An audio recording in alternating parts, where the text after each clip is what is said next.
David was a senior. For Doreen Palestrant, her son David was her baby. But he was definitely a mama's boy. And full of life. Doreen says in David's 17 years, he touched so many lives. If he came into a room and nobody was laughing or smiling, he certainly put a smile and laughter on everyone's face. But on November 4th, 2021, things drastically changed when David got in the backseat of a vehicle and didn't buckle up. He was one of the passengers in a Ford pickup truck that was speeding at 83 miles an hour. It rolled over 6 times, and our son was ejected from the car. David was not wearing a seatbelt at the time of the crash and was pronounced dead at the scene. Almost 3 years later, Doreen still admits the pain hasn't gone away. I don't get to see David start a family.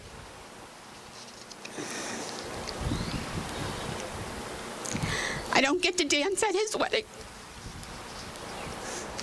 All because he made the choice that night of not buckling.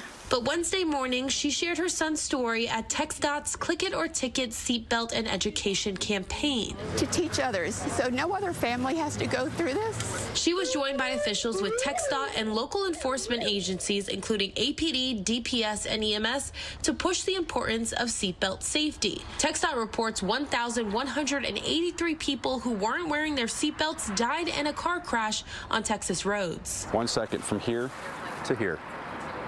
It's 1 second, and it makes all the difference in the world. Ed Tidings with Wilco EMS says paramedics see it all, including how seatbelts can be life-saving tools, like for one woman he can remember responding to. The car was destroyed.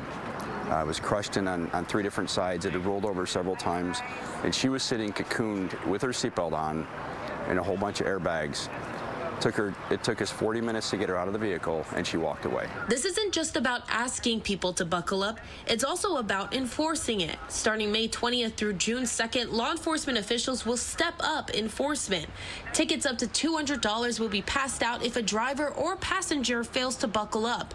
And if a child is not properly restrained in a car or booster seat, drivers could also face up to a fine of $250. I cannot tell you the number of times the detectives from our vehicular homicide unit report that a driver or passenger would have survived if only they had been wearing their seatbelt.